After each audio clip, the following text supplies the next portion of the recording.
దేవునికి స్తోత్రము. అనుదిన వాక్య ధ్యానమునక ఈరోజు 2024 సంవత్సరము ఏప్రిల్ నెల 18వ తారీఖు. ఈరోజు ధ్యాన వాక్యము పరిశుద్ధ గ్రంథము నుండి యోహాను సువార్త 15వ అధ్యాయము 11వ వచనాన్ని మనం ధ్యానించుకుందాము.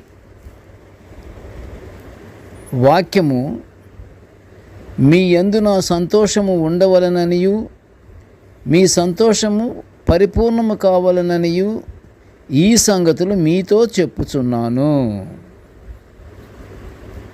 ప్రియ దేవుని బిడ్డలారా, ఈరోజు ధ్యాన వాక్యము మనుషుల జీవితాలు సంతోషముతో పరిపూర్ణంగా ఉండాలని ఆశిస్తున్న దేవుని కోరిక గురించి మనం ధ్యానించుకుంటున్నాము. ప్రస్తుత కాలములో ప్రజలు ఆనందాన్ని కోల్పోయి విచారకరమైన జీవితాలు గడుపుతున్నారు. అయితే హృదయ రహస్యములెరింగిన మన ప్రభువు ఈరోజు ధ్యానవాక్యములోని మాటలను పలుకుచున్నాడు. ఏమని? మీ యందు నా సంతోషము ఉండవలననియు మీ సంతోషము పరిపూర్ణము కావాలని కోరుచున్నాడు. ఇంకను ప్రభువారు ఏమంటున్నారంటే, పరిశుద్ధ గ్రంథము చూస్తుండగా, నేను మిమ్మును ప్రేమించిన ప్రకారము మీరొకరినొకరు ప్రేమించాలి అనున్నది నా ఆజ్ఞ అని అంటున్నాడు. ప్రియ దేవుని బిడ్డలారా, అవును, మరి మనుషులలో సంతోషము పరిపూర్ణముగా ఉండాలంటే అది మనము చేయగలిగిన పనే. ఎలాగంటే, ప్రభువారి ఆజ్ఞ తూచ తప్పకుండా పాటిస్తే తప్పకుండా ప్రతి మనిషి సంతోషంగానే జీవిస్తాడు. అదే ప్రభు ఆజ్ఞ. ప్రతి ఒక్కరూ ప్రేమ కలిగి నడుచుకోవాలి.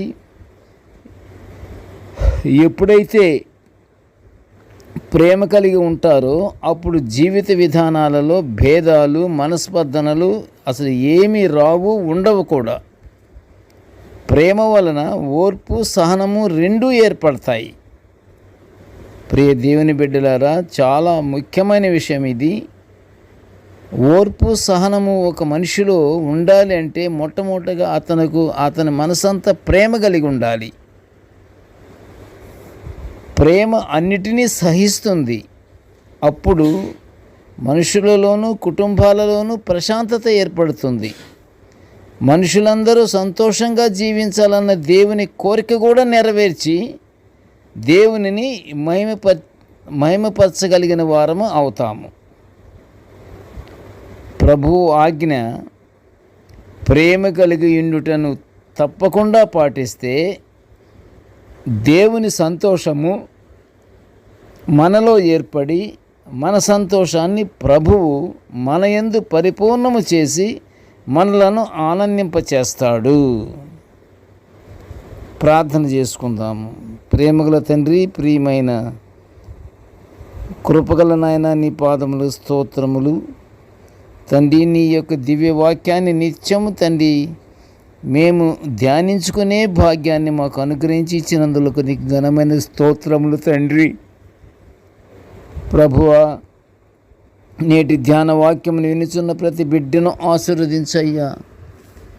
ఇదిగో తండ్రి, మేము నిత్యము సంతోషముగా ఉండుటకు తండ్రి దేవా, నీ యొక్క చిత్తములో తండ్రి మేము వేరే అపవాది క్రియలకు మేము లోనవ్వకుండా నీ పరిశుద్ధాత్మను మాలో ఉంచి నిన్నెల్లప్పుడూ స్తుతించుకుంటూ తండ్రి మా సంతోషము నీ యందు పరిపూర్ణమయ్యే విధంగా మమ్మల్ని దీవించి ఆశీర్వదించమని నాయన ఈ మనవులన్నీ యేసయ్య పుణ్యనామమున వినయముగా వేడుకొనుచుంటున్నాము తండ్రి.